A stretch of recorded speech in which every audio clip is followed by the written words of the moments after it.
그래서 5년 전 성모성탄 축일 아침 7시 10분에 선종하시게 돼서 이제 오수기를 지내면서 금호동 성당의 묘지 화천 천거묘원 거기 묻히시게 돼서 거기서 미사를 봉헌하고 어머니가 출생하신 곳이 강원도 양구인데 동생하고 거기를 한번 살아계셨으면 1912년생이니까 100살이 되시잖아요. 그래서 95세 때 돌아가시니까 막 남들은 축하한다고 막 호상이라고 했지만 굉장히 존재의 뿌린 어머니가 돌아가시니까 많이 이렇게 울고 섭섭하더라고요. 그래서 어쨌든 어머님을 기리는 이렇게 시들도 많이 쓰게 되고 그런데 저는 강원도 양구에서 이렇게 출생하고 나서 한 3일 만에 세례를 받고 서울 청파동으로 나와서 5, 6살까지 살다가 이제 전쟁이 나서 6.25 전쟁 때 부산으로 피난을 가고 그렇게 해서 이렇게 이제 살게 됐는데 강원도 양구가 이제 인구가 2만 명밖에 안 되는데 거기 박수근 미술관이 굉장히 유명하게 그림 석점으로 시작을 했다는데 이렇게 좀 많이 유명하게 됐나 봐요.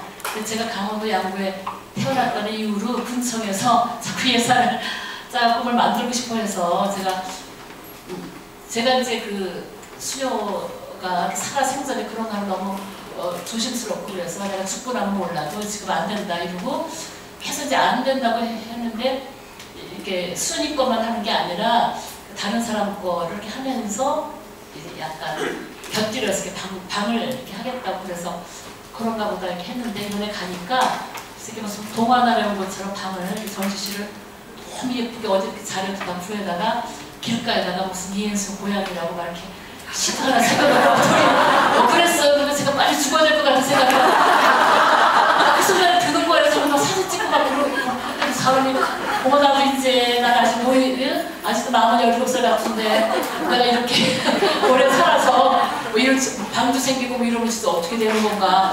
그래서 로제리오 씨도 제가 서거하면 경비 붙일 거라고 만날 때마다 열심히 이렇게 사인 받거든요. 소수거래도 받고 조회 껍질도 받고 막 그래요. 그러면 이렇게 해주면서도 나를 빨리 이렇게 죽음을 재촉하는구나 그런 생각을 하면서 하니까 거기서 뭐 가족 사진이 필요하다고 그래서 이번에 6일 동안 개인 휴가가 수연에 2수일이 있어요. 그래서 그 중에서 이제 6일 동안을 할애를 해서 이렇게 보게 돼서 이제 동생하고 옛날 사진을 어머니 아버지 사진 그러니까 제가 제일 어렸을 때 발견한 사진은 아까 초등학교 6학년 때 구정 때 가족 사진 찍은 거에서 하나를 빼갖고 이렇게 누가 별도로 해서 그거 하나가 제일 어리다고 생각했는데 또 하나가 이제 피난시설에 제가 5살 때 6살 때 찍은 사진 동생은 2살이고 이제 까멜 수녀랑 언니는 이렇게 또 19살 오빠는 15살 그런 피난시설의 가난함과 궁핍함을 보여주는 그런 사진이 하나 나와서 제가 제 표정을 객관적으로 보니까 너무 부드럽고 따뜻하고 사랑스러운 이미지가 아니라 불만에 가득 찬 그래서 내가 오늘 갖고 왔다니까 로제에서 보이더라고 무슨 아이가 세상 다 끝나버린 것 같은 비관적인 표정을 그렇게 하고 있어요. 그래서 전쟁이라고 하는 것이 아이에게 이런 상처를 줬구나 그런 생각을 제가 하면서 그때 이제 생계가 어려웠기 때문에 저희 까멜 수녀회관 어디가 방직 공장에 다녔고 또 고모님, 동성용 고모님이 한 분 계셨는데 제 어린 제 손을 잡고 범일동 성당 가서 손수건 장사를 근데 이제 노점이 이제 길가에서 이렇게 했어요. 그래서 하얀 가재 손수건에다 술을 놔서 팔고 이러는 데서 제 어린 마음에 장사를 하려면 손수건 예쁜 거 보세요. 뭐 이렇게 사가세요. 이렇게 해서 외쳐야 되는데 저기 서 있어도 아무도 와서 사가세요. 여기서 너무너무 답답했던 그런 기억이 있는데 이제 재작년 범일동 성당에서 제가 대림 특강을 한번 하게 됐는데 갑자기 어린 시절에 손수건 장사했던 생각이 막 나요. 그래서 그 어린 시절에 부산도 그때는 추웠거든요. 그래서 철로길을 거닐면서 초등학교 2학년 1학기까지를 부산에 살았었는데 그래서 너무 춥고 막 전쟁 후에 막 우울한 그런 분위기 안에서 인생이란 도대체 어떻게 흘러가는 것인가 왜 이렇게 날씨는 춥고 철로에서 울었던 생각이 나면서 그래갖고 이제 제가 이렇게 손수건을 보면 굉장히 그때 생각이 나요. 예쁜 손수건. 글쎄 저도 모르게 손수건 컬렉션하는 그런 취미가 있어가지고 포장지 대신 손수건에다 이렇게 책이나 예쁜 걸 싸드리고 이제 이렇게 해요. 그래서 그때 부산에서 그렇게 좀 떠나왔고 기차를 타고 서울에 와서 이렇게 하다가 중학교 3학년 때 처음으로 해운대 바다라는 것을 보게 되면서 어머 세상에 또 이렇게 바다가 있네요. 바다 너무나 바다의 그 출렁임과 수평성과 이런 것이 아름다워서 내가 만약 결혼을 하면 경상도 남자 결혼해가지고 바닷가에 와서 살아야 되겠다 막 이런 생각을 이렇게 하게 됐어요. 근데 정말 말이 시가 된다고 제가 이렇게 부산에서 평생을 나갈리 바닷가에서 이렇게 반세기를 이렇게 살게 돼서 진짜 수녀원에 여학교 졸업하고 일찍 가서 굉장히 서열만 높아져가지고요. 이번에 우리 수녀원에서 이렇게 해마다 계속 교육을 하는데 본의 아니게 이렇게 노인 더 노인 그룹에 연장자 그룹에 제가 들어가게 되면 나이는 제가 항상 막내가 되는 거예요. 그래서 수녀원에 괜히 일찍 갖고 나는 게 너무 일찍 노인 영성을 살게 되는구나. 어차피 노인이긴 하지만 그런 생각을 하면서 이번에 저희가 37명이 계속 교육을 갔는데 그 아피의 선생님 한 분이 오셔서 우리를 3박 4일 동안 계속 훈련을 시켰어요. 그 자기를 관리하는 법 여러 가지 그러면서 우리 10계명을 만들려고 했어요. 그 존경받는 노인, 존경받는 선배가 되려면 어떻게 해야 되냐고 그리고 이제 설문조사를 해서 그 37명 거를 다 이제 종합을 해서 이렇게 이제 마침내 10계명을 만들어서 이렇게 주는데 다 아는 얘기고 이렇게 저한테 별로 감동스럽진 않아요. 근데 다 뻔한 말이고 그렇지만 이렇게 만들어줬으니까 우리가 만든 거니까 이렇게 하면서 이 팀의 이름을 정하려는 거예요. 우리 보고 노인, 은빛이 어떻고 실고 이런 거 말고 좀 더 상징적으로 만들려는 거예요. 제가 손들고 어떤 팀은 은행나무, 어떤 팀은 무티나무, 소나무 많이 나왔는데 나는 이렇게 사라지면서도 여운이 남는 노을빛을 하고 싶다. 그래서 우리는 노을빛 수녀가 되고 싶다. 이렇게 해가지고 투표를 했어요. 근데 은행나무, 무티나무, 무슨 나무 했던 수녀님들이 다 이렇게 쏠려가고 노을빛으로 와서 손 들어가지고 노을빛이 당첨이 돼갖고 그럼 우리 세대를 노을빛으로 규정한다. 그럼 우리가 여생을 노을빛 영성을 사는 노을빛 수녀들의 10계명 이렇게 해가지고 존경받는 어떤 선배가 될 것인가 그래서 여러분들께 나누고 싶어서 제가 하나씩 주기를 갖고 왔는데 1번은 깊은 기도와 말씀에 맞들이는 선배 깊은 기도와 말씀에 맞들이는 선배 그러니까 나이가 들어도 기도를 열심히 하고 성서를 열심히 읽는 이제 그런 걸 말하는 거죠. 영성을 살라는 그래서 1번은 깊은 기도와 말씀에 맞들이는 선배 2번은 매사에 감사하며 기뻐하는 선배 노인일 수도 있고 감사하며 기뻐하는 거 너무 당연하지만 잘 안 되기 때문에 2번으로 나왔고 3번 물질, 사람, 자신으로부터 자유로운 선배 얼마나 어려워요? 물질로부터 자유로운 것도 어렵고 사람으로부터 자유로운 것도 어렵고 자신으로부터 자유로운 많은 이야기가 있었는데 이제 이거를 제목으로 해서 자유로운 선배가 되면 좋겠다. 이것이 3번이고 4번 건강관리를 지혜롭게 하는 선배 건강관리 잘못하면 공동체 짐이 되니까 내가 더 운동도 열심히 하고 약도 열심히 먹고 자기 관리를 잘해달라 그런 얘기 같아요. 그래서 4번은 건강관리를 지혜롭게 하는 선배 그리고 5번은 이런 용어가 있나봐요. 노노 케어하는 선배 노인들끼리 서로 돌보는 그런 건가 그러죠? 그래서 이걸 한국말을 바꾸자 그러니까 새로 생긴 용어이기 때문에 바꿀 필요 없대요. 그래서 노노 케어하는 선배 6번도 중요한 덕목인데 6번은 명랑하고 활기차게 사는 사람 명랑하고 활기차게 사는 선배 명랑한 것이 참 중요하다고 그렇게 말했습니다. 7번은 언행일치하고 솔선수범하는 선배 말과 행동이 같은 그리고 항상 내가 아니면 누가 하나 지금 아니면 언제 하나 하는 태도로 남한테 미루지 않고 솔선수범하는 선배 이것이 7번째 나오고 8번째는 후배를 격려하고 칭찬하는 선배 그런 것이 이렇게 나왔어요. 그 다음에 이제 9번은 잔소리를 하지 않는 선배 이렇게 잔소리에 대해서 많이 머물면서 그런 용어가 좀 이렇게 부정적이니까 다른 걸 바꾸자고 그러니까 또 어떤 수녀님은 잔소리 하는 게 사실인데 그대로 써야 된다. 끊임없이 잔소리 뭐 이런 거 형용사도 있어도 다 빼고 정말 잔소리 때문에 힘들어하는 후배들이 많으니까 2줄만 해도 될 걸 계속 3, 4절 갖고 힘들게 하고 막 이렇게 하니까 그래서 잔소리 하지 않는 선배.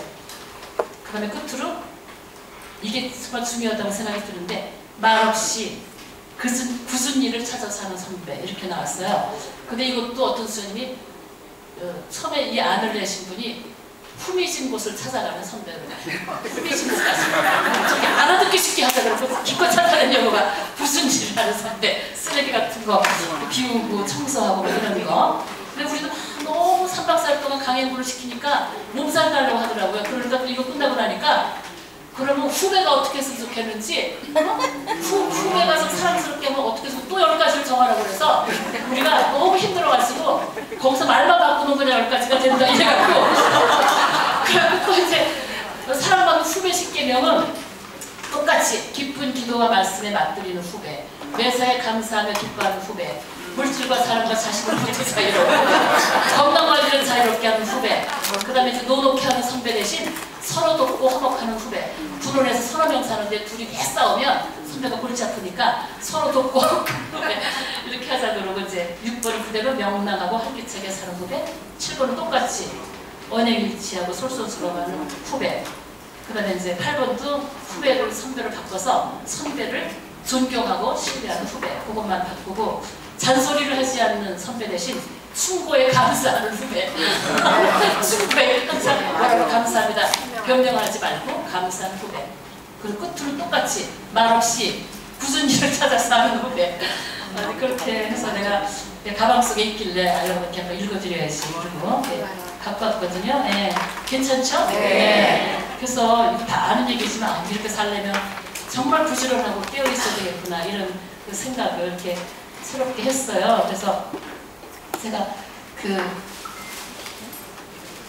돌아가신 어머님 방에서 이렇게 제가 며칠을 묵게 됐는데 어머님이 이 호르만 그 수첩에다가 오홍진 씨분이 강론, 뭐 누구 강론, 피성 강론 쓴 그게 딱 있어요. 근데 제일 앞에 별지, 그 메모지에다가 이런 게 있어서 내가 재밌어가지고 아 이렇게 일기를 쓰셨구나 이렇게 이제 했는데 오늘 아침은 고깃국을 먹었다. 참으로 감사한 식사다.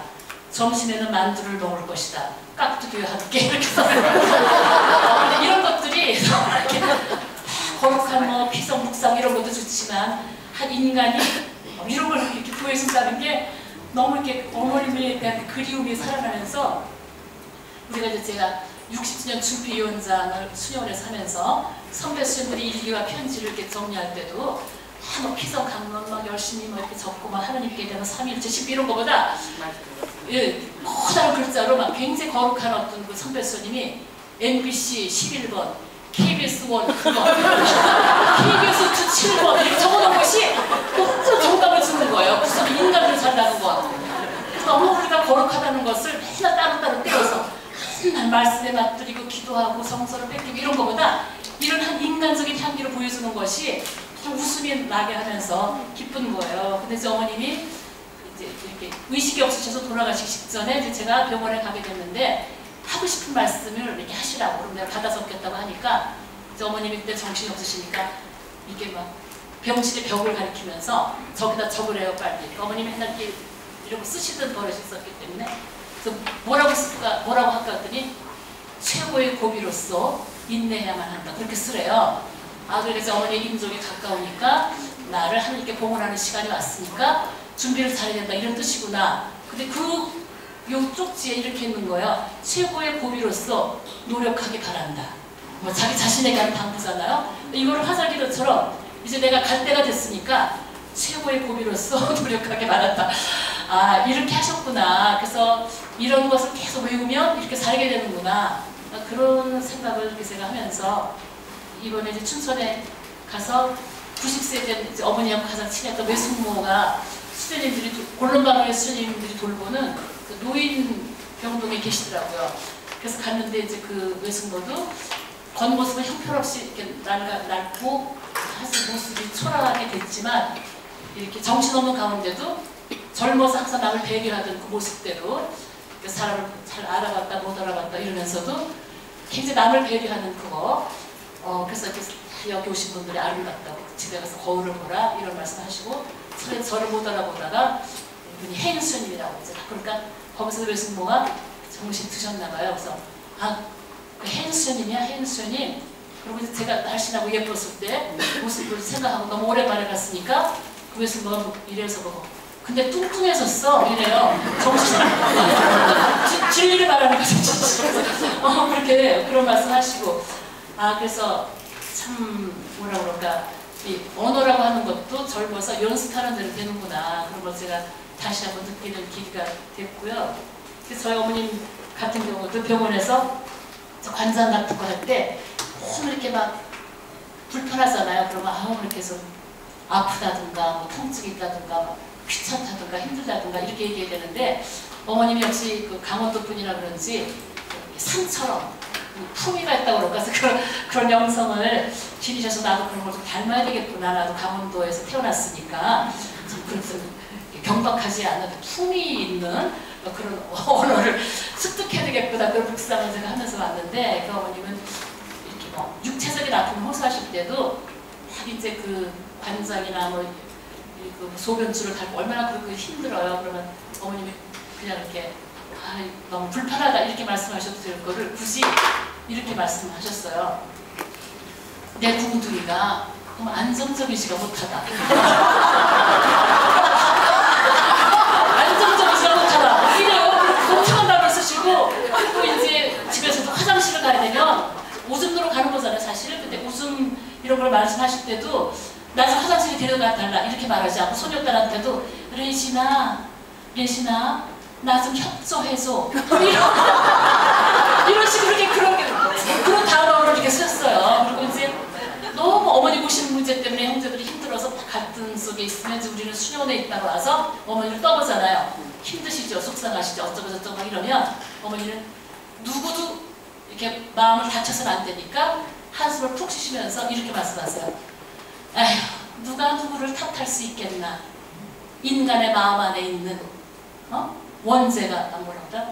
인간의 마음 안에 있는 이기심의 뿌리가 문제라면 문제일까? 뭐 그렇게 써요. 누가 어떻고 누가 어때서 내가 속상했고 그런 것이 일체 없고 건너뛰시는구나. 정말 이렇게 품이 있는 그런 어머님의 모습이 어떻게 어머님의 고향을 다녀오면서 어머님의 할아버지가 증조 할아버지 그 조상들의 묘를 다 힘들게 참배하면서 제가 남은 생애를 정말 내 생애 첫날인 것처럼 오늘 하루 이 순간을 더 열심히 살아야 되겠구나.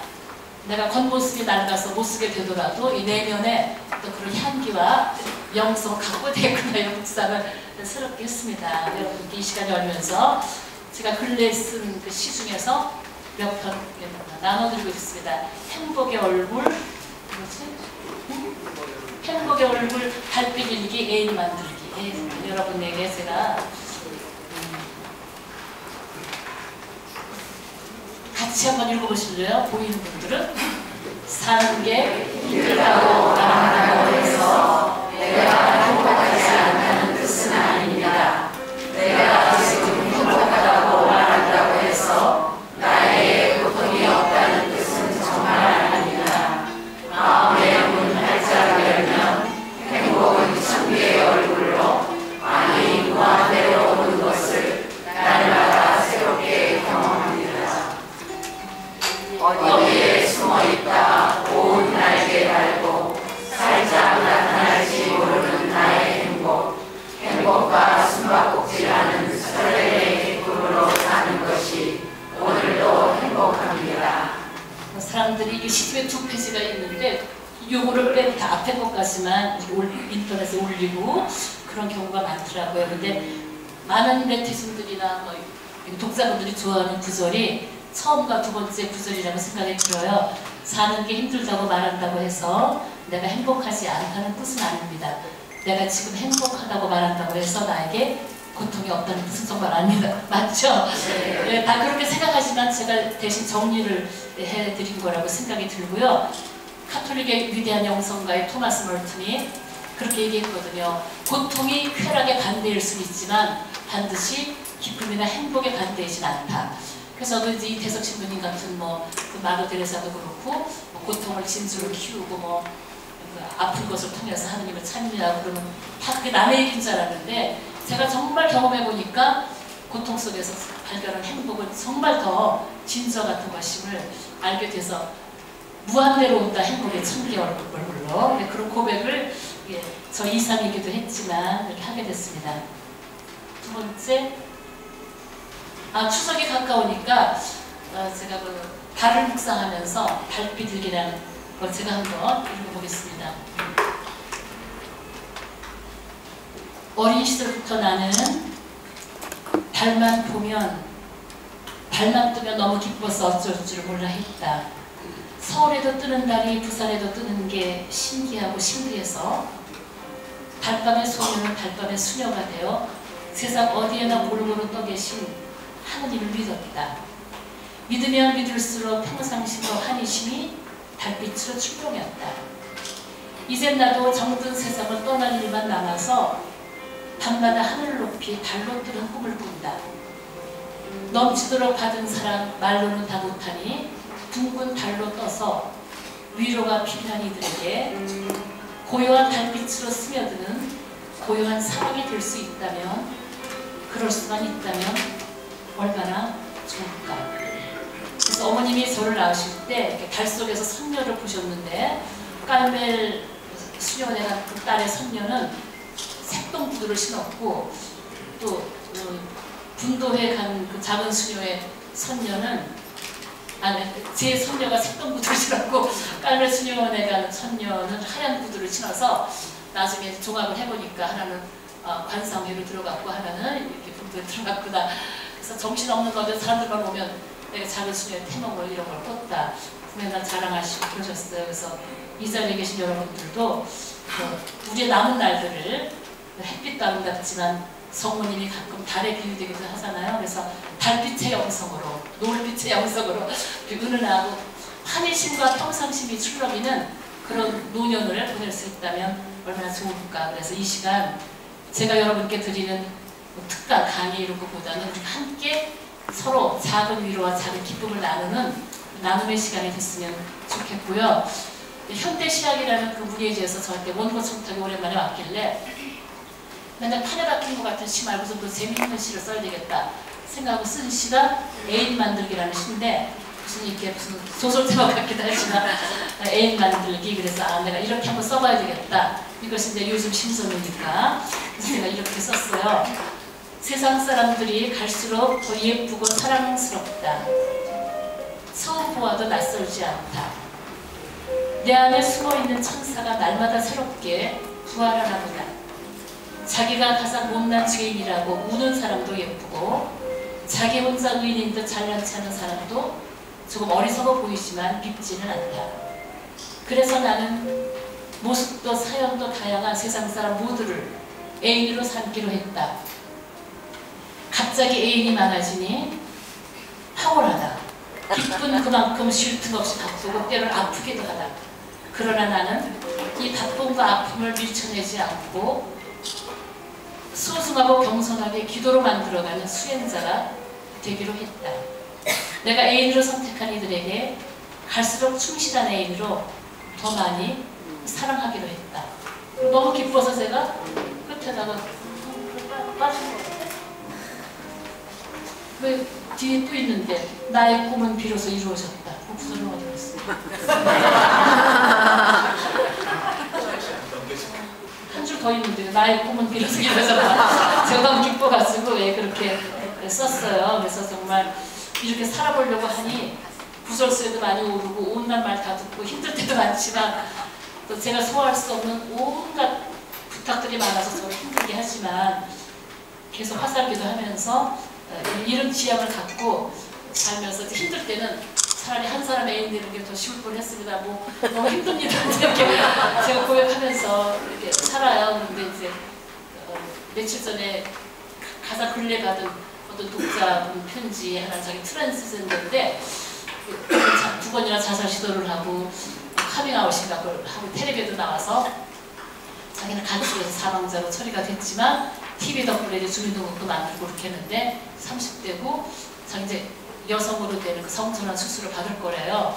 그래서 꿈이 수녀가 되는 거니까 꼭 받아달라고. 그래서 제가 작사가 나니까 계속 너무너무 긴 그 자전적인 스토리를 보내서 제가 견디다 못해서 이제 나도 힘들고 나도 환자다. 그러니까 내가 묵상을 해서 나보다 더 훌륭한 상담자를 이렇게 해서 소개해서는 안 되겠냐 그랬더니 자기가 이제 수녀님이 이렇게 암 환자인 줄 정말 몰랐다고 그러면서 인터넷 들어가서 다 이렇게 보게 됐는데 그래도 나는 다른 사람 싫고 수녀가 면담하고 싶다고 그래요. 그래서 그런 어떤 그럼 내가 이제 어떻게 할까 그런 걱정도 해야 되고 그래요. 그래서 모든 이 애인이 되려면 정말 가난하고 겸손한 영성이 필요한 것 같아요. 그래서 로제리오 씨가 가난한 새 기도라는 제 시로 만든 노래를 들려드리겠습니다. 박수 부탁드릴게요. 그동안 안녕하셨습니까? 이 순간 너무 기다렸어요.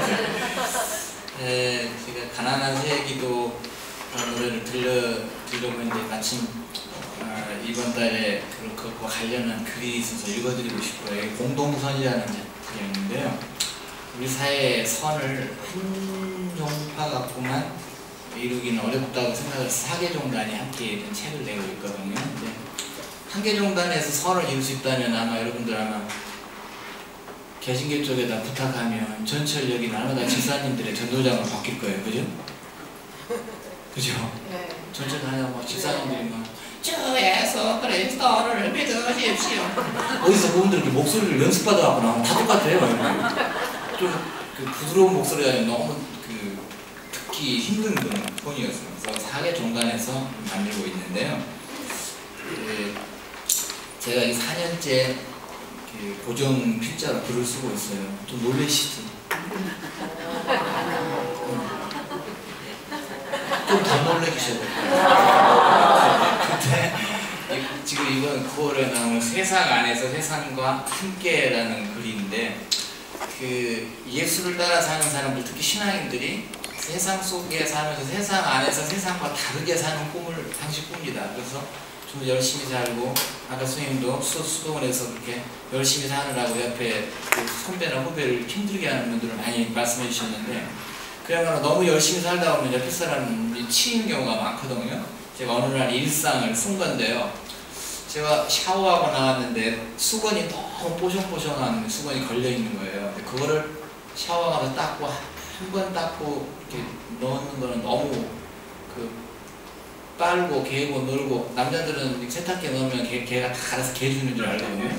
근데 여자분들이 세탁기만 돌리는 게 아니고 빨고 개고 넣고 이거를 얼마나 자주 반복합니까? 그래서 예의가 아닌 것 같아서 저걸 쓰지 않고 세탁장에 가 있는 우리 애들이 아침에 학교 가면서 샤워하고 쓴 수건 중에 좀 괜찮은 걸 골라가지고 이제 몸을 닦으면 한 장은 그날 아낄 수가 있으니까 그러다 괜찮은 건 또 싹 꺼내갖고 말려갖고 그날 하루 전에 그걸 쓰는 거예요. 그걸 거르다 보니까 그 전날 내 아들이 입고 벗어는 요즘에는 하루밖에 안 입어요. 티셔츠. 그렇게 냄새 맡아보니까 땀 냄새가 안 나는 거예요. 그날 또 제 주루상은 그걸로. 근데 너무 괜찮아 보이죠. 근데 내가 만약에 우리 애들이 지금 20살, 24살, 26살인데 너희들 아빠가 어떻게 사는 줄 알아? 돈 버는 아빠도 그렇게 산다고. 너희들도 말이야 그 수건 응? 엄마 아빠가 수동으로 닦고 티셔츠 며칠씩 입고 그래. 그러면 애들이 얼마나 힘들겠어요. 그러니까 나는 그렇게 사는 게 행복하면 그런 사람을 간직하더라도 내 아이들은 그렇게 안 하는 것이 더 편해요. 그냥 일반적인 삶을 살았으면 좋겠다. 그런 이야기를 쓴 거예요. 그게 이제 우리 기독 신자들은 아스케제라고 하는데 그 아스케제가 자기 수행이에요. 근데 이 자기 수행을 하라고 신앙을 잘 신심을 북돋아 놓으면 옆에 사람 수행시키는 사람이 너무 많아요. 자기 수행은 뒷전으로 두고 옆에 사람을 수행시키느라고 너무 힘든 사람들. 그래서 내가 그렇게 뭐 우등고속을 타지 않고 일반고속을 탄다, 뭐 KTX를 타지 않고 무궁화를 탄다. 내가 좋아서 하는 거면 남은 불편하지 않아야 이렇게 할 거 아니에요. 근데 같이 가는데 세상에 무슨 놈의 신앙인들이 무슨 놈의 KTX냐고 그렇게 하고 그런 사람 나는 입을 째놔야 된다고. 수행은 자기 수행, 나를 수행시키는 것이고 타인에게는 그러지 않았으면 좋겠다. 그러면서 많은 분들이 저보고 맨날 글을 쓰면 그런 거 좀 까칠하게 그런 거 하지 말고 좀 따뜻한 글을 써보라고 이번 주에 제가 마음을 먹었어요. 그래서 성직자, 수도자, 그 다음에 고위성직자인 주변에 이렇게 한 분씩을 제가 아스케제를 잘하고 있는 분들을 뽑았는데 그 중에 수도자이고 수녀님이 선정되셨나봐요. 제가 선정을 한 거죠. 근데 이게 신화를 제가 쓴 거예요. 에피소드 하나. 최근에 행복한 모습으로 암투병을 잘 해내고 있어 많은 이들에게 죽음에 관한 새로운 시선을 갖게 해준 시인 이혜인 수녀에 관한 것이다. 수도자에게 청민과 절제는 기본이겠지만 수많은 사람들의 연인으로 자리내기만 국민 시인 이혜인 수녀께서 내게 보여준 아스케제는 그야말로 산골 옹달샘의 물 한 모금 같은 것이었다. 친구의 사촌 누나에게 33년 동안 친남매처럼 잘 지내고 있고, 제 생각이 수님 그렇게 생각하는 친남매처럼 잘 지내고 있고 그분의 시로 필자가 만든 노래들이 종파를 초월하여 많은 사람들에게 감동을 주고 있다. 종종 함께 초청되어 구름새 공연이라는 문화영성 프로그램을 진행하는데 수도명이 클라우디아와 또 노래하는 노제새라는 뜻이 담겨있다. 시 작업과 수도 생활에서 얻은 영성 그리고 그것을 노래로 만들어 부르는 일상의 영성을 함께 나누는 그야말로 행복한 시간이 아닐 수 없다. 5년 전 뉴질랜드에 초대되었을 때 북섬 오클랜드에서 강의를 앞두고 내게 부탁을 하셨다. 로제가 바느질 잘한다고 명성이 자자하니 누나 옷 좀 꿰매줄래요? 수도복 안에 받쳐입는 윗돌인데 내가 꿰매보려니까 눈이 침침해서인지 잘 안되네. 아이고 수녀님, 이건 바늘이 들어가자마자 바로 천이 쳐져서 수선이 어렵겠어요. 원단이 너무 낡아서 다른 천을 대는 것도 불가능하고요. 더구나 목 뒷부분이라 눈에 띄는 곳이어서 아무렇게나 꿰맬 수도 없네요. 우선 급하게 천이 쳐지지 않게만 해놓을 테니 수도원에 가시면 새 것을 한 벌 청하셔요. 그래야겠네. 꼭 필요한 것은 청하면 얼마든지 받아 입을 수 있는데 내가 미처 그러지 못했네. 새 옷을 받을 수도 있지만 먼저 세상을 떠나신 선배들의 옷이나 몸에 맞지 않아 내놓은 동료의 옷 중에서 맞는 것을 받기도 해. 수십 년 동안의 노하우로 어렵사리 얼기설기 꿰매어 드린 옷을 아무렇지도 않게 입고 다니시는 것을 보고 진한 감동을 느꼈다. 누나 그렇게 살아주셔서 고마워요. 진짜 저 안에 받쳐입는 그런 옷이 그냥 이렇게 바늘을 내니까 쭉쭉 다 나가버리는 거예요. 바늘만 대면 너무 나가가지고. 네. 근데 이혜인 수녀님이 세상에 1년에 인세가 얼마인데 자칫 이해가 안 가시죠. 그렇지만 수도자들이 그렇게 살고 있다는 걸 생각하면 때로 여러분들 수도자들이 좀 못마땅한 것이 있어도 정말 대부분 수도자들은 이렇게 한두 벌의 옷으로 사시는 거거든요. 나머지는 다는 안 읽어드리겠지만 북섬이지만 남섬에서 저희가 올라왔는데 거기서 옆방에 오셨던 마상교구 신부님이에요. 젊은 분인데 군대 간다고 놀러 오셨더라고요. 근데 끝나고 가는데 먼저 가셨어요. 그 앞방을 지나다가 쓰레기통에 보니까 네일 있죠. 런닝 팬티 이런 거를 똘똘똘 말아가지고 이렇게 버려놨는데 제가 혀를 끌끌 차면서 세상에 젊은 사람들 진짜 못 써. 저렇게 네일을 벗었으면 갖고 와서 빨든지 빨아갖고 갖고 와든지 둘 중에 하나지. 저걸 버리다니. 그리고 혹시 깨끗한 거면 내가 빨아서 입으려고. 제 아내가 저한테 항시 얘기했거든요. 다른 건 다 좋은데 내복은 남의 뵙지 말자. 비참하잖아. 근데 그래도 괜찮아요 여러분. 때는 그걸 펼치는 순간 정말 저 너무 지금도 막 떨려요. 그 아래 속옷인데 너무 사가가지고 쫙 나가버린 거예요. 나도 수십 명한 걸 봐서 알거든요. 실수로 찢긴 건지 사가서 찢긴 건지. 근데 보좌 신부님이신데 세상에 그 젊은이가 30대 중반이 그렇게 삭을 때까지 네일을 입었다는 걸 생각하고 내가 만약에 저걸 안 펼쳐봤더라면 평생 동안 씹었을 거예요. 그죠? 젊은 신부님 말이야. 아무데나 네일을 던지고 세 번만 입고 이렇게 생각했는데 그게 아니라 그런 걸 봤다는 거죠. 그 다음에 최창모 주교님이 오랜 동안 저를 참 잘 이렇게 살펴주셨는데 항상 남에게 소개할 때 친구라 그래요. 제 생각은 아닌데 주교님이 그러신다는 거죠.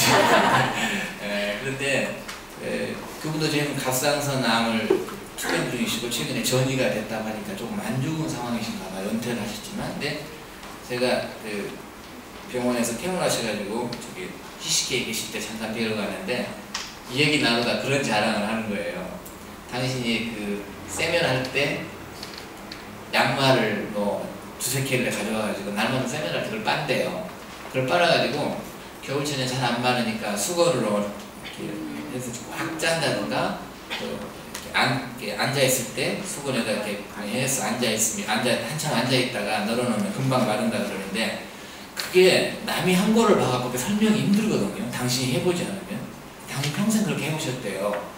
근데 대주교님이 양말을 빨아 수건에다 짜는 거를 잠깐 상상해 보신다면 아 그런 게 아스케즈라는 거죠. 그거 제가 이렇게 소개하는 거 주교님 어디 가서 말씀하셨겠어요? 뭐 주교님 어떻게 삶을 사시는지 저는 다는 잘 모르지만 그런 것들이 나를 내가 평생을 살아가면서 나를 수행해가는 것이다 그런 생각이 듭니다. 그래서 제가 이 책에다 소개하는 가난한 새의 기도라는 노래를 들려드리고 있습니다. 수녀님의 시로 만든 노래입니다.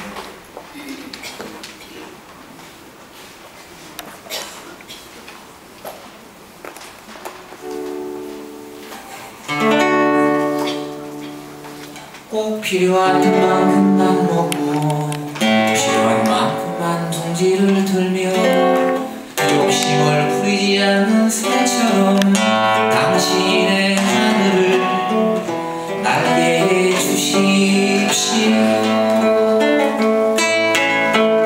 가진 것 없어도 맑고 밝은 웃음으로 기쁨의 뜻을 지며 오늘 살도록 해주십시오.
바다에 대한 노래를 해달라고 부탁하고 또 이 시를 동대문 시장인 거 시장에서 장사하는 아줌마들이 이렇게 A3 용지에 크게 확대해서 붙여놨다서 그 얘기하기 위해서 갑자기 내 얘기를 하고 그래가지고 저를 부끄럽게 만들어서 처음 듣는 얘기인데요.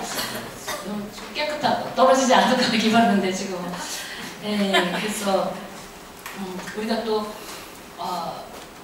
은경축을 지낸 수녀님들과 금경축 지내고 이제 굉장히 나이가 더 많은 거의 수도선 50주를 바라보는 그 수녀들도 계세요. 그분들이 다음에는 또 세미나를 하거든요. 워크샵을 제격으로. 그래서 우리는 노을빛으로 그 수녀들은 구름빛으로 해라. 그거 승선해야 되니까.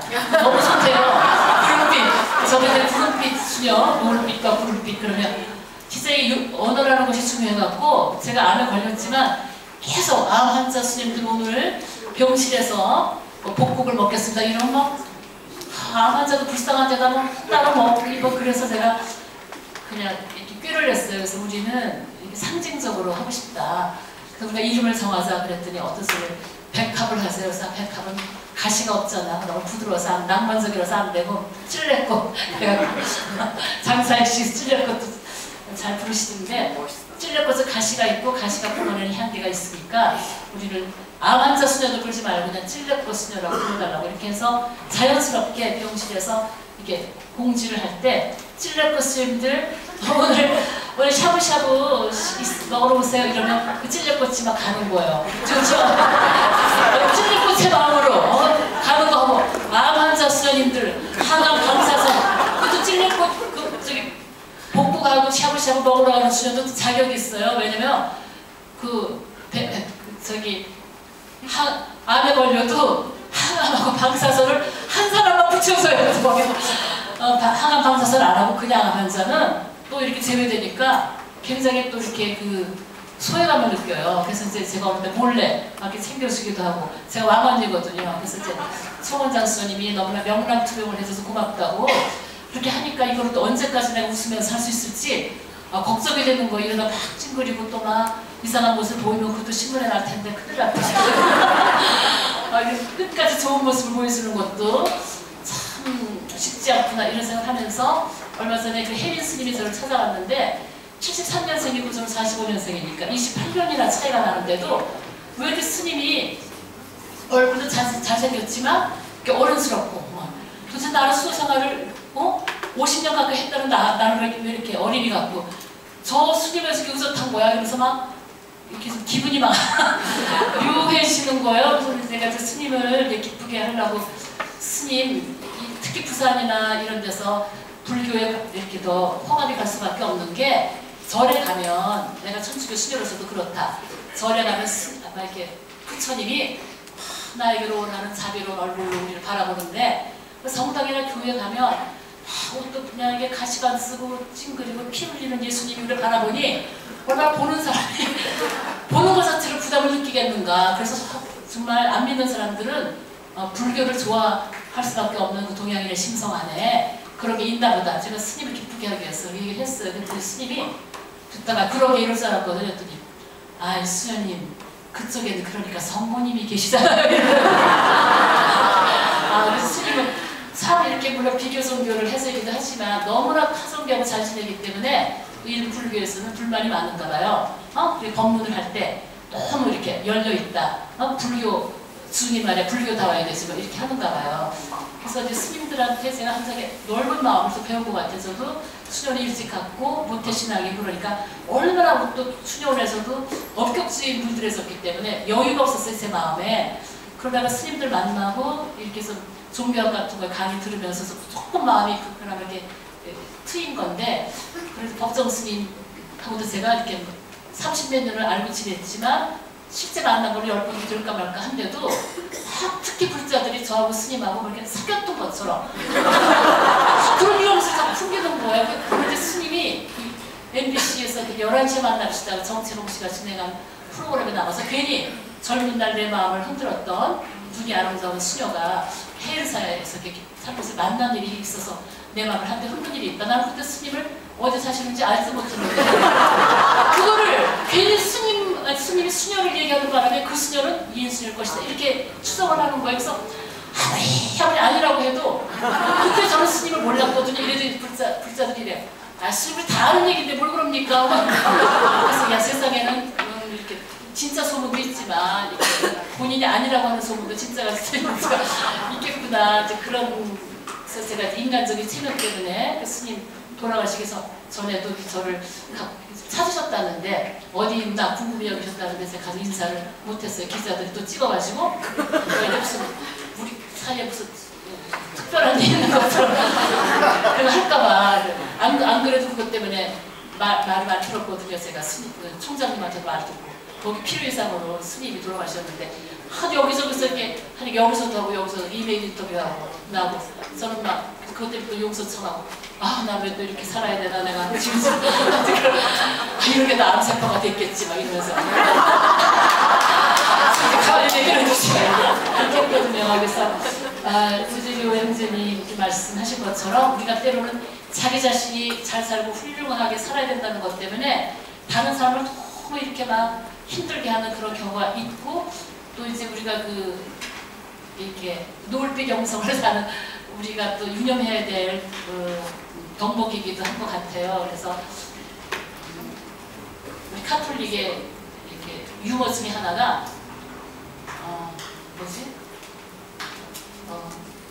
순교자 밑에 순교자 밑에 성인 밑에 치명자 난다. 성인이랑 같이 살면 치명을 해야 된다고 하는 그런 우스갯소리가 있을 만큼 완벽주의가 주는 그런 어떤 있는 거예요. 그래서 저는 요새 가장 좋아하는 말 중에 하나가 오늘은 내 남은 생의 첫날이라는 것과 마지막의 듯이 살게 해달라는 그 말보다는 남은 생의 첫날을 살게 해달라는 게 조금 희망적인 것 같아서 그 말을 좋아하고 또 교우들이 하신 말씀 중에서 하나님을 찾았으나 배울 길 없고 영혼을 찾았으나 만날 길 없어 형제를 찾았더니 셋 다 만났네 하는 것을 들으면서 역시 구원이라고 하는 것은 내가 함께 사는 사람들한테 가장 사랑을 베풀고 잘하는 것이구나. 거기 이르면서 그러면 하나님도 보고 영혼도 만나고 다 만나고 천국을 누릴 수 있는 거겠지. 네, 그렇게 하면서 살고 있습니다. 그래서 이제 그 전반 강좌 이렇게 원미음하는 시간으로 이렇게 마무리하면서 이제 좀 쉬었다 다음 단계로 넘어갈 텐데 그 전에 제가 이렇게 모아둔 좋은 글귀들이 많아서 그렇게 나누면서 시 한 2개 같이 읽고 마무리할 건데요. 그 루즈벨트 대통령의 부인 그 엘레나 여사가 참 좋은 말을 많이 했더라고요. 그분이 한 말 중에서 아름다운 노년이라는 게 있는데 기니까 제가 제일 저를 이렇게 감동을 줬던 말이 To handle yourself, use your head. 스스로를 조절하려면 당신의 머리를 사용해야 하고 To handle others, use your heart. 다른 일을 조절하려면 당신의 마음을 사용하라. 이런 말이에요. 그래서 굉장히 머물게 됐어요. 스스로를 조절하려면 이성적이어야 되고 다른 사람의 마음을 조절하려면 끝없이 사랑해야 되겠구나 하는 것을 시사해주고요. 또 이제 제가 얘기하는 것은 다 인터넷에도 있는 자료일 거예요. 그죠? 또 스코틀랜드의 어떤 할머니, 돌아가신 할머니 수첩에서 나왔던데 격탁한 할망구라는 것도 여러분 들으셨죠? 여기도 보면은 지난 세월을 이렇게 돌아보면서 내 늙어버린 몸뚱이 안에 아직도 16살의 처녀가 살고 있다는 것을 너희들이 알았으면 좋겠다. 그래서 자기 일생을 자기 시로서 표현한 격탁한 할망구. 이 시도 굉장히 좋고 또 17세기 어느 수녀의 기도 중에서 제일 제 마음에 드는 구절은 모든 사람의 삶을 바로잡고자 하는 열망으로부터 저를 벗어나게 하소서. 저를 사려 깊지만 시무룩한 사람이 되지 않게 하시고 남에게 도움을 주되 참견하기를 좋아하는 그런 사람이 되지 않게 하소서.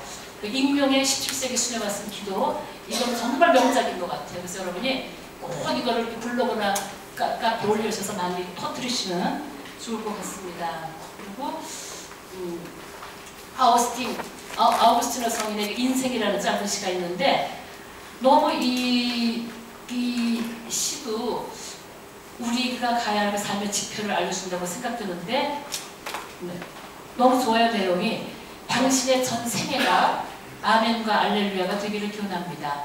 마음을 고요히 하십시오. 그러면 당신은 보게 될 것입니다. 보면 당신은 알게 될 것입니다. 알면 당신은 사랑하게 될 것입니다. 사랑하면 당신은 찬양하게 될 것입니다. 이런 구절, 결코 끝이 아닌 당신의 끝을 바라보십시오. 그래서 이런 어떤 구절이 굉장히 삶에 또 활력을 준다고 할까, 그렇게 생각이 들고요. 그리고 현대에서 굉장히 또 유명한 베네딕토의 명성가인 안셀무 그림, 저랑 나이가 같은데 황혼의 미학이라는 책 또 하나 구해보세요.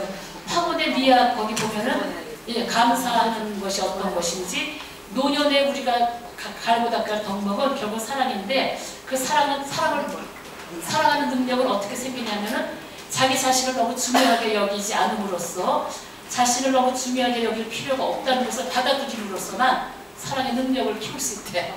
그래서 굉장히 겸손의 영성을 이렇게 강조하는 그런 거. 그래서 노인들에게서는 반드시 사랑이 흘러나야만 된다. 근데 이제 얼굴을 보면 사랑이 발산되는 노인들이 있는데, 그 얼굴은 정말 마더 데레사처럼 늙고 주름투성이고 그렇지만 그럼에도 불구하고 사랑으로 가득 차 있고, 그래서 그 노인들은 사랑이 되었다는 것을 우리한테 느끼게 해준다. 그리고 그 얼굴에는 비난이나 판단이나 불평이나 그런 그림자를 찾아볼 수 없고, 그래서 살면서 많이 사랑을 했기 때문에, 자신의 삶을 사랑하는 방법을 배웠기 때문에 그들도 이제는 사랑이 되었다 했습니다. 그래서 이런 사람이 옆에 있을 때 우리는 편안하고 그의 사랑을 안온함을 선사하고 이해받고 있음을 느끼게 한다. 이렇게 해서 뭐 책에도 뭔가 좋은 말이 많이 있고 우리가 이상적인 말을 많이 하지만, 우리 스스로가 하루하루 생활 안에서 사소한 것에서 사랑을 실천하지 않으면 무슨 소용이 있겠는가, 그런 생각이 듭니다. 그래서 저도 하고 우울하려고 할 때, 이렇게 지난번에 올림픽의 축구 게임도 제가 열심히 이렇게 보면서, 처음에는 그 축구를 좋아하는 수련들과 흉봤어요. 수도사가 무섭게 축구에 열광하고 그러나 그리고 이제 우리가 돌아가서 당번을 하는데, 제 뒤에 경비실 당번을 제가 하는데 몇 년 전에 다음 당번 3시부터 하는 수련이 안 나오는 거예요. 30분이 지나도. 그러니까 가만히 묵상을 하니까 어디 가서 조용히 축구를 볼 것 같은 예감이 막 드는 거예요. 그래서 내가 이제 점을 쳐갖고 조심스럽게, 그러면서 이제 제가 이제 메뉴를 짰어요. 그 손님이 전화 받았을 때 신경질적으로 말하지 않고 어떻게 그 손님에 부드럽게 다가갈까, 그래서 말을 하는 거예요. 없을 수도 있지만 저는 정말 100% 예감에 적중해서 축구 게임을 보고 있었어요. 그 손님이 자기 방법도 잊어버리고. 그래서 제가 그분이 전화 받길래, 수연님 지금 축구를 좋아하시니까 거기 계시는구나. 근데 수연님 혹시, 제가 지금 경비실에 있거든요. 수연님 혹시 그 이름 적어놓지 않으셨어요? 어떻게 수연님 죄송해요. 더 보고 싶으시면 보고 오셔도 되는데 마음에도 없는 소리가 아니 됐어 그래서 자기 그 축구 보느라고 혼자서 몰래 보는 거잖아요. 그러다가 이제 들킨 거를 너무 미안하지 않게 제가 이렇게 하면서, 그런 것들이 어떤 그 순간순간 사랑하는 행동을 하는 것은 아주 쉬운 건 아니더라고요. 그래서 제가 이렇게 축구 선수 홍명보 감독이 너무나 마음에 들더라고요. 행동 하나하나. 그래서 홍명보의 어록을 또 몇 개 외워가지고 하나하나가 잘라서 우리가 드림팀이 아니라 모든 이가 함께 했기 때문에 드림 팀이고, 우리 첫째도 팀, 둘째도 팀, 팀으로 죽어야 되고, 이런 막 조직의 어떤 그런 거, 표정이 없는 무표정 속의 어떤 그 신뢰. 그래서 제가 주소를 알아가지고 제가 제 책에다 사인을 2개 해서 엽서를 보내는데 답장 안 하더라고요. 한명의 팬클럽에 가입을 안 했지만 너무 내가 감동받아가지고 어쨌든 그리고 보내고, 그런 것도 또 기쁨이 되더라고요. 그래서 일본 아줌마들이 연사바라는 배우를 그렇게 좋아하는 거구나. 그 심정을 제가 또 이해하면서, 내가 만약 결혼을 했으면 홍명보 같은 남자고 하지 않았을까. 그렇게 하면서 시를, 나를 위로하는 날에는 시를 하나 같이, 나를 위로하는 날 우리 집 그 시를 읽고 점검하고 마무리하고 다음에 건너갈게요. 예, 같이 읽으십니다. 나를 위로하는 날. 가끔은 내가 나를 위로할 필요가 있네. 그리 아닌데도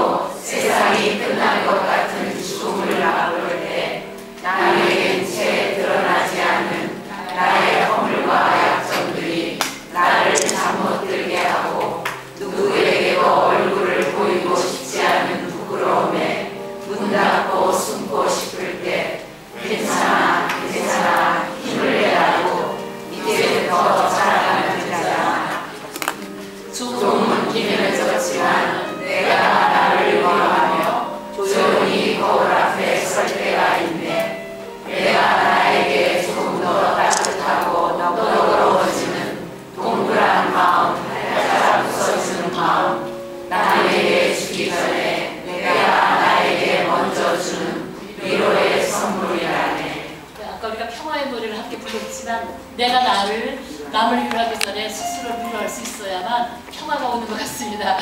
그런 마음을 썼고요. 우리 집 같이 읽어보십니다. 우리 집 집이라는 말에선 따뜻한 불빛이 새어나온다. 우리 집에 놀러 오세요 라는 말은 음악처럼 즐겁다. 멀리 밖에 나와 우리 집을 바라보면 잠시 낯설다가 오래 그리운 마음, 가족들과 함께한 웃음과 눈물, 서로 못마땅해서 언성을 높이던 부끄러운 순간까지 그리워 눈물 글썽이는 마음, 그래서 집은 고향이 되나보다.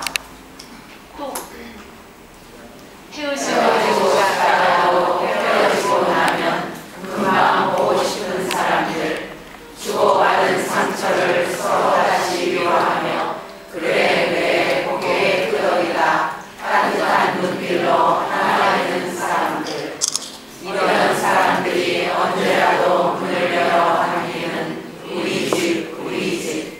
우리 집이라는 말에선 늘 장작하는 냄새가 난다. 고마움 가득한 송진 향기가 난다. 15분 동안 쉬기 전에 해바라기 노래라는 노래 같이 부르면서 마무리. 제가 율도 따라하세요.